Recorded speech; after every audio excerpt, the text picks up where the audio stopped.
experts dans ces domaines. Il s'agit bien sûr de Joël Egapa, qui est notre invité. Il est secrétaire national chargé de l'urbanisme et habitat au sein du parti politique AREP de Guy Luando Mboyo. Je pense avoir tout présenté comme notre invité. Bonsoir, monsieur Joël. Bonsoir, monsieur Diwa. Vous allez bien? Oui, par la grâce de Dieu, ça va. Et vous? Oui, ça va aussi. Vous êtes expert dans le domaine de l'urbanisme et habitat, architecte. Oui. Comment, vous, en tant qu'expert, vous avez vécu le samedi, dimanche et lundi à Kinshasa en voyant l'inondation et les lits du fleuve Ndjili qui avait vraiment, la rivière Ndjili qui avait carrément débordé? Oui, étant que expert, comme vous le dites, et un averti aussi de l'urbanisation de la ville, je pense que ça c'est ma 3e fois devant vous. Je pense que nous avons décrié souvent les situations qui ne tiennent pas. Ça veut dire que la démographie de la ville, on en a parlé. Oui. Je vous ai dit que, monsieur Dewa, on n'a qu'un seul axe structurant majeur. C'est-à-dire quand vous quittez l'aéroport international de Ndjili pour aller à Mitendi, vous n'avez qu'une seule route. Problème, c'est toujours le problème de l'Est jusqu'à l'Ouest. C'est toujours le problème de l'urbanisation. Et aujourd'hui, le morcellement, les occupations des zones non édificantes, les zones interdites à la construction. Vous comprenez? Donc, quand j'ai vu cela, je m'étais dit que, en fait, pour moi, ce n'était pas une surprise. Ah bon? Oui, ce n'était pas une surprise parce que, déjà, au regard de ce que j'ai toujours dit à mes amis, à mes frères à côté, quand nous empiétons les zones non édificantes, on ne doit pas attendre, en fait, on doit s'attendre que à ces genres de catastrophes. Vous comprenez? Ce n'est qu'une partie remise, ce n'est pas encore fini. Oh non. Je ne prophétise pas. Je ne prophétise pas. Ça va aller encore plus. Et au-delà ça va aller plus. Pourquoi? Parce on que ne fait pas quoi? Si l'État congolais, si les autorités ne mettent pas en place. Ça, c'est l'expertise qui parle. Oui. Pas d'émotion. Non, il n'y en a pas. Le plan particulier d'aménagement ou le plan local d'aménagement, bien étudié, pour que nous puissions avoir des recommandations émanant de l'aménagement du territoire et de l'urbanisme et habitat au regard des zones spécifiques pour la construction. Ça veut dire quoi? Ça veut dire qu'on ne peut pas laisser les gens sur le lit de la rivière construire comme ils veulent. Non. Les inondations, il y en a même à la Seine, à Paris. Ouais. Les inondations, il y en a eu à Venise, il y en a eu à Rotterdam, en Chine, aujourd'hui, vous voyez. Donc, c'est partout. Mais qu'est-ce que l'État doit mettre en place comme politique pour que même si dans ces zones-là, les gens se sentent à l'aise? À Venise, les gens vivent comment? C'est sur l'eau que les gens vivent. Mais la vie est normale et même c'est touristique. Vous voyez, ça veut dire qu'ils ont implémenté une politique. De vivre sur l'eau. On peut même, sur le lit de Ndjili, les gens peuvent vivre. On peut mettre des maisons en pilotis comme chez moi à l'Équateur. Chez moi en Bandaka, vous êtes à Bassoko. Moi, j'ai grandi à Essobé, un quartier de Bassoko, un quartier de pêcheurs, de riverains. Dans l'eau. Dans l'eau. Toutes les maisons sont en pilotis de 5 mètres. Ça, ce sont des villageois qui ont conçu cela. Vous voyez? Donc, on pouvait, à travers le plan local d'aménagement, on pouvait dire aux gens qui s'approprient une portion des terres là-bas, voilà comment vous allez construire. Et cela doit être suivi par l'aménagement du territoire et l'urbanisme et habitat. Tout revient à l'autorité. Alors, voilà, vous avez vécu ces moments sans surprise. Jamais. Nous sommes à notre niveau étonnés que vous puissiez nous faire cette révélation. Oui. Et est-ce que la rivière Ndjili et le boulevard Lumumba, les longs même du pont Matete et des bonhommes, nous avons compris que sans cette route, Kinshasa a eu du mal à vivre ces jours des dimanches et lundis. Est-ce que vous êtes aussi surpris comme nous, général de l'urbanisation? Non. Ça veut dire quoi? Nous devons faire une étude, l'État congolais, à travers ses ministères de tutelle, entre autres le ministère de l'aménagement du territoire, qui souffre jusqu'aujourd'hui de la loi, la loi sur l'aménagement. Et c'est pourquoi? Non, on attend la promulgation. La loi a été déjà initiée, on a soumis à l'approbation des députés. Il y a quand même des amendements émanant du président de l'Assemblée qui a demandé à ce que le ministre d'État, Maître Guy Lonomboyo, de revoir quelque chose avec, en fait, mettre en musique avec le ministère des Affaires foncières. Il y a certains éléments qui s'enquêtent aux attributions de l'autre. Alors il fallait mettre ça en musique pour que la loi soit votée. Vous voyez, avec cette loi... Elle est nationale. Oui, nationale. Avec cette loi et l'outil SOSAC, pour Kinshasa, je parle bien sûr, pour Kinshasa, parce que SOSAC est juste pour Kinshasa. Ah, d'accord. Ce n'est pas pour tous les Congos. Avec cette loi, avec l'outil comme SOSAC, le ministère d'aménagement aura maintenant le moyen de frapper. Vous comprenez? Tout celui qui veut entreprendre une construction, tout celui qui veut acheter une parcelle, il doit se référer à la SOSAC, au SOSAC. S'il est hors SOSAC, quand même il construit, il sera frappé. Et surtout que l'aménagement du territoire, dans ses attributions, il doit suivre, vous comprenez, l'utilisation de l'espace physique. Vous comprenez? Il doit suivre pour voir... Pas l'espace qu'on peut voir aérien. Non, l'espace physique. On parle de l'élaboration. Ça veut dire comment est-ce que les sols sont utilisés par rapport à l'affectation qui lui a été donnée. Vous comprenez? C'est ça parmi les attributions de l'aménagement. Concevoir le plan particulier, les mettre en œuvre et suivre de près. Vous comprenez? Alors, une fois que nous sommes dans cet état-là, le pays peut commencer à se redresser. Parce que les définitions de grandes infrastructures sont déjà bien établies et nous devons les suivre de près. Donc, c'est la chose qui est en train vraiment jusque-là de nous mettre un peu le bâton dans le roue. Mais nous pensons bien qu'une fois la promulgation, je pense que nous allons avoir demain une loi qui va recadrer beaucoup de choses dans ce secteur-là.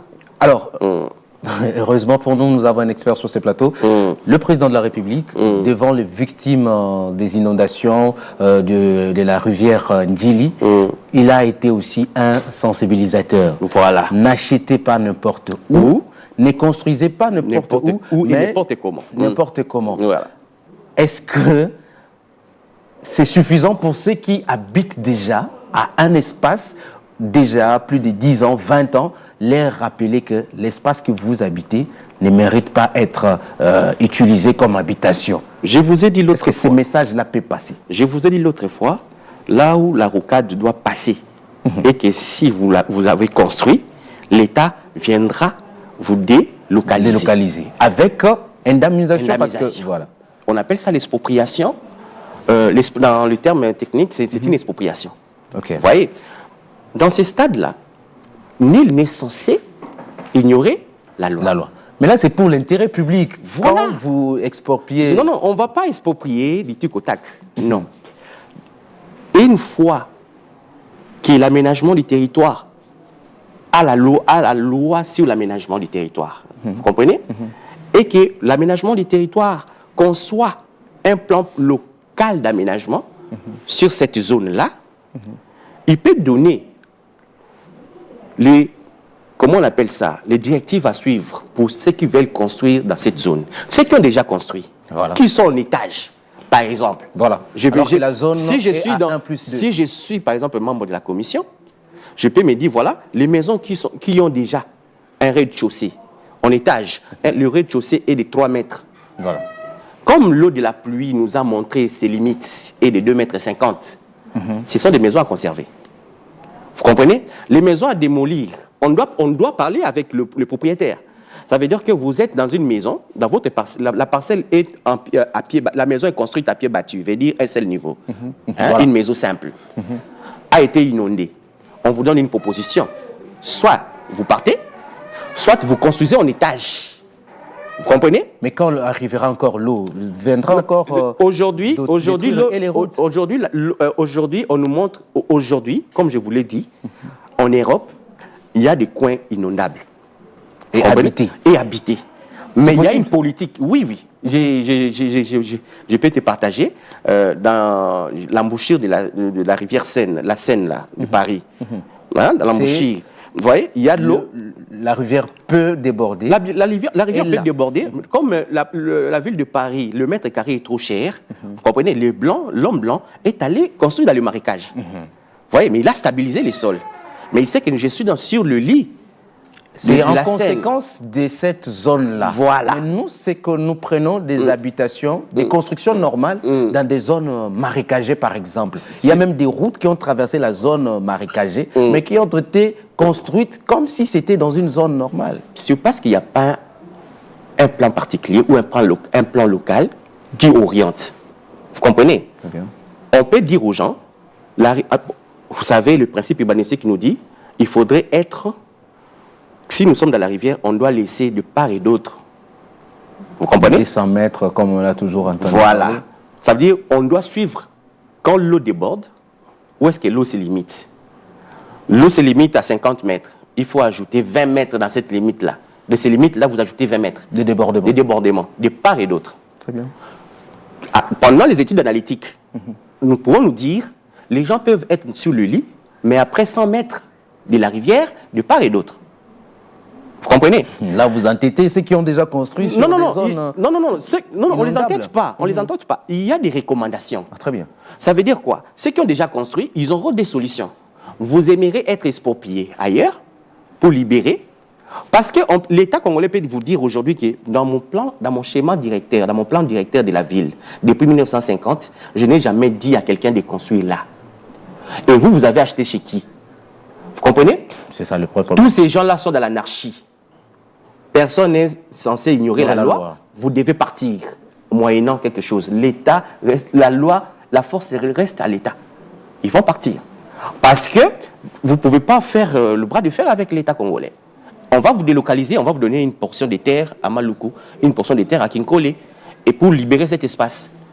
Vous comprenez? Donc, c'est juste que l'État puisse prendre les choses en main, puisse restructurer les choses et mettre des outils qu'il faut pour que nous puissions réguler cette affaire.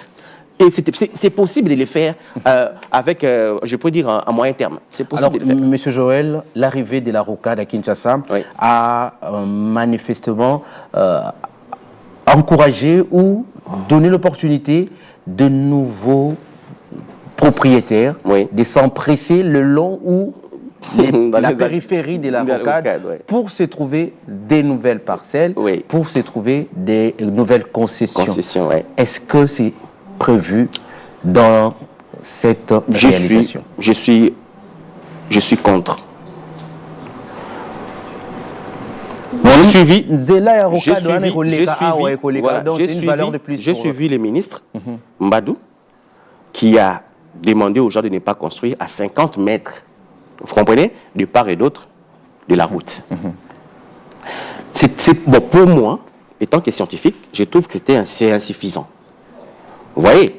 Parce que on devait normalement proposer des plans particuliers d'aménagement. Parce que avec le SOSAC, nous pensions, ensemble, les scientifiques pensaient que la rocade va générer des pôles.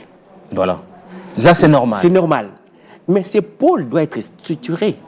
Ces pôles doivent être organisés. Si on doit construire après les 50 mètres, on va construire sur Quel base type? de quelles normes? Quel type de construction? Vous voyez, c'est là où il y a les problèmes. C'est vraiment là où il y a les problèmes.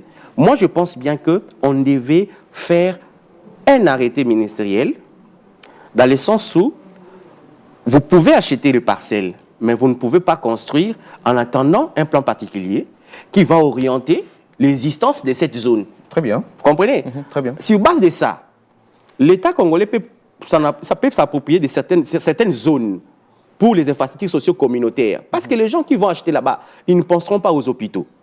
Ils ne penseront pas aux stations-service. Ils ne penseront pas aux complexes scolaires. Pour de jeunes, Tout des ça, le sports. parc d'attraction. Ils ne penseront pas à ça. Ils achètent comme l'intérêt ils pour- achètent comme ils veulent. Alors que l'État doit avoir un coin à lui où il doit mettre les infrastructures pour tout le monde, pour le bien-être de tout le monde. Très bien. Vous comprenez? Je pense que le problème de notre pays n'est pas difficile à résoudre. Oh, pourtant, nous avons connu des Non, morts ce n'est pas et que difficile à résoudre la si réalité les autorités s'y mettent. Ouais. Tel que je vous dis là. Vous me comprenez, malgré nos vices, mais vous me comprenez. Ouais. Mais si aujourd'hui nous le soumettons à l'Assemblée et que l'Assemblée doit valider parce que nous voulons avoir une ville autrement, une nouvelle ville de Kinshasa dans la périphérie de l'ancienne ville. Mais ça doit être quand même organisé parce qu'on ne va pas quitter de l'anarchie pour aller encore à l'anarchie. Vous voyez? Donc c'est ça. Est-ce que cette utilisation de la rocade ne fera pas objet aussi des grognes sociales? Parce que certains voient que la route. Ils ne savent pas utiliser cette route. Oui, je vous ai dit ça. Oui, moi je suis déjà informé que le public qui est assez, mon public qui est assez fidèle comprend que ça ne sera pas à chaque bout d'avenue qu'il y aura d'entrée pour aller à cette rocade. Et qu'on part c'est précipité d'acheter là-bas. Voilà. Et qu'on vous interdit la route. Voilà. Vous ne pouvez pas circuler après des 100 mètres. Des 100 mètres, voilà. Comment nous pouvons anticiper pour... En fait, le gros du problème, les gros du problème se cache où? Le gros du problème se cache à la manière où l'autorité veut organiser les choses. Vous comprenez? Donc, quand je dis chaque fois, je fustige, je condamne certaines décisions, c'est parce que nous regardons ce que tel ministre a pris, après le remaniement, lui, il part, l'autre viendra. Par la continuité de l'action gouvernementale. On ne les sent pas. Vous comprenez? Donc, ce qui est un peu désolant est que nous craignons fort que nous puissions avoir encore une ville nouvelle, mais avec beaucoup de défaillances. Très bien. Comme tel que vous êtes en train de dire là. Voilà. On ne peut pas dire que le long de la rocade, on va avoir des ruelles. Non, parce que la rocade, en quelque sorte, c'est une ligne indépendante. Voilà. C'est-à-dire qu'on aura des vitesses énormes. Alors, on doit avoir des bretelles, vous comprenez, des perpendiculaires. Ça veut dire que pour accéder dans la cité, il y a une échangère où il y a une entrée bien précise. Vous voyez, quand vous entrez, vous sentez maintenant, je suis dans un coin, une nouvelle cité. Il y a des ruelles, il y a des avenues, et puis voilà, il y a le parc et autres. Bon, cette organisation doit se faire. Qui doit les faire? Qui? L'autorité. Ah, très bien. Très bien, nous chutons déjà, nous allons prendre vos propositions. Oui. Nous avons déjà toujours inondation. Il y a les trop-pleins, il y a le retour. Le retour de... Vous comprenez? En tout cas, donc, merci. L'État congolais doit... Que l'État doit frapper. Dire frapper, c'est compliqué parce que c'est lui-même qui a octroyé. Vous comprenez? Quand je dis... Purge, alors. Il doit de lui-même se poser des questions. Où est-ce que j'amène la population? Parce que s'ils ne le font pas, eux-mêmes construisent dans les zones où les Belges ont dit ne touchez pas, eux-mêmes construisent. Maintenant, quand il y a un trop-plein, les gens meurent, eux-mêmes viennent assister. Vous comprenez? Qu'est-ce qu'ils font? Qu'est-ce qu'ils sont en train de faire? Qu'est-ce qu'ils font en fait pour les pays? On doit se demander. Alors, ils doivent maintenant réguler les choses. Ça veut dire que éviter les sentiments, prendre l'État, que l'État devienne, comment je peux dire, que la loi puisse dominer sur tous. Sur les personnes. Voilà. Merci en tout cas, M. Joël, avec cette expertise sur ces plateaux. Merci beaucoup. Beaucoup à dire, surtout que ça touche les vies humaines. Oui. Merci et toujours pour cette disponibilité que vous faites. Je ne manquerai pas chaque fois qu'il y a une invitation. Oui. Si la chose va dans l'intérêt public, je ferai de mon mieux pour amener ma petite pierre. Merci beaucoup pour cette contribution. Merci. Nous allons finir Éduc Soir dans pratiquement 15 minutes avec Amigo Sakasaka. C'est les dossiers de la soirée. Il va nous présenter en détail les programmes bilan, les bilans.